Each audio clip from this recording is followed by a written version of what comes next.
Hello guys, welcome back. आज का अपना टॉपिक है basic rules for better muscle building. देखिए दोस्तों, मसल बिल्डिंग के लिए आज के टाइम पे बहुत सारी जानकारी अवेलेबल है, लेकिन मसल बिल्डिंग करना इतना आसान आसान काम नहीं है। आपको अगर मैं सीधी लैंग्वेज में ये बात कहूँ कि अगर आपको मसल बिल्डिंग करनी है, तो उसके लिए इसी चीज को एक लाइन में समझ लीजिए कि आपको कितना वर्कआउट करना है और कितना डाइट खाना है। तो दोस्तों, जानकारी तो बहुत अवेलेबल है, लेकिन क्या आपको कौन सी इम्प्लीमेंटेशन करनी है, कौन सी नहीं करनी, इसमें बहुत बड़ी कंफ्यूजन है लोगों में। तो मैं कुछ इसको सिंपलीफाई करने करने वाला हूँ आपके लिए कि आपको ज़्यादा डिस्टर्बेंस ना हो इन चीज़ों में। तो वेरी सिंपल, वेरी होनेस्ट, कुछ सिंपल न्यूट्रिशनल आपको डाइट के बारे में बताऊंगा और कुछ आपको एक्सरसाइज करने के बारे में बताऊंगा। जब भी आपको अपनी फिटनेस जर्नी स्टार्ट करनी है, तो ये चीज़ बिल्कुल आपके लिए साफ होनी चाहिए कि आपको करना क्या है। ये चीज़ें साफ होनी उतनी ही ज़रूरी है जितना अपना आपका टाइम ज़रूरी है। तो दोस्तों, इस चीज़ को बिल्कुल भी इग्नोर ना करें, बिल्कुल भी निग्लेक्ट ना करें कि आपको टाइम नहीं वेस्ट करना।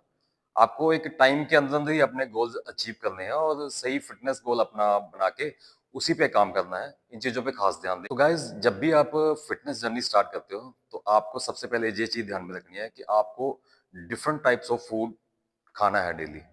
जब भी आप अपनी फिट जर्नी स्टार्ट करते हो, तो उसमें ये चीज़ बहुत कॉमनली मैंने देखी है लोगों में कि ना तो लोग सही ढंग से फूड को इंटेक करते हैं, वो सेम फूड रोज इनटेक करते हैं, सेम फूड रोज इनटेक करते हैं, जिससे आपका जो न्यूट्रिशनल डेफिशिएंसी है वो कभी भी पूरी नहीं हो पाती। ड्रीम्स फिजिक पाने के जो ख्वाब हैं वो कभी पूरे नहीं हो पाते।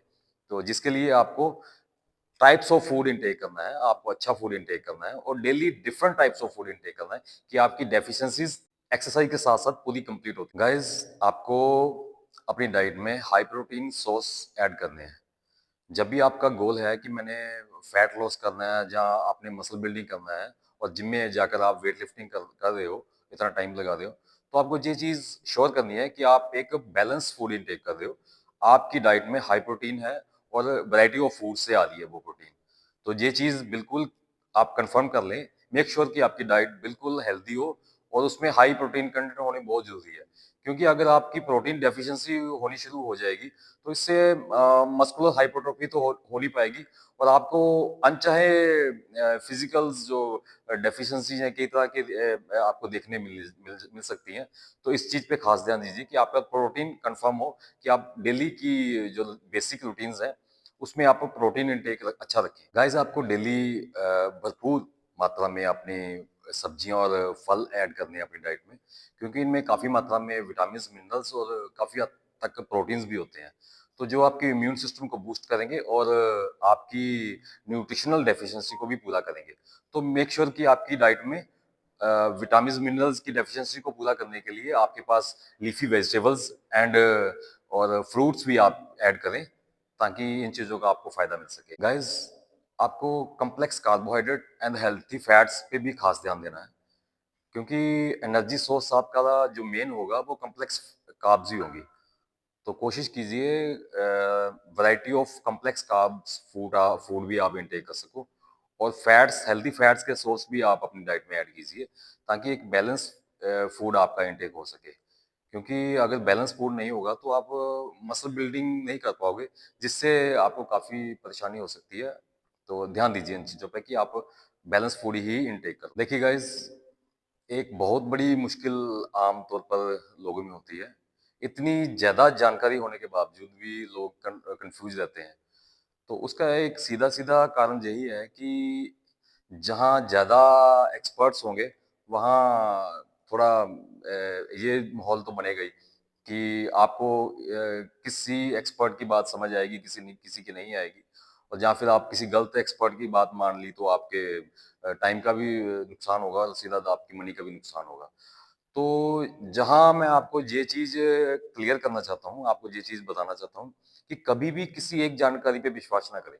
कोशिश कीजिए कि आप अपने नॉलेज को बढ़ाइए और अलग-अलग सोर्स ऑफ नॉलेज यूज़ कीजिए, कि जब भी आपको अपनी एक्सरसाइज़ या डाइट्स के रिलेटेड आपको कन्फर्मेशन लेनी है, तो आप उसके उसके रिलेटेड जहाँ से भी आपको अच्छा नॉलेज मिलता है, तो वहाँ तक आप पहुँचे और नॉलेज को ग्रैब करें, ताकि आपके नॉलेज में बढ़ोतरी हो और आप ज़्यादा टाइम ना वेस्ट करें, क्योंकि time waste is money waste. तो ध्यान दीजिए इन चीज़ों पे, क्योंकि आपको अगर खराब रिज़ल्ट मिलेंगे, गलत रिज़ल्ट मिलेंगे, आपका टाइम वेस्ट होगा, तो उसका सीधा-सीधा असर आपकी लाइफ पे पड़ने वाला है। देखिए दोस्तों, जंक फूड को बिल्कुल भी अपनी डाइट में शामिल ना कीजिए, क्योंकि हाई कैलोरी फूड जो होता है, ये सीधा-सीधा मोटापे की महामारी में प्रमुख भूमिका निभाता है।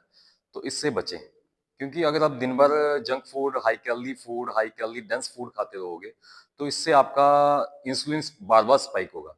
अगर बार-बार आपका इंसुलिन स्पाइक होगा, तो उसका सीधा असर आपकी हेल्थ पे ही पड़ने वाला है, क्योंकि इससे काफ़ी जो इम्पोर्टेंट सेल्स होते हैं, जो आपकी मसल हाइपरट्रोफी में काम करते हैं, वो डिस्टर्ब होंगे। अगर वो बार-बार डिस्टर्ब होंगे, आप बार-बार इंसुलिन स्पाइक करोगे, दिन में बार-बार high calorie food intake take करोगे, तो उससे सीधा नुकसान आपके सेल्स को ही होगा।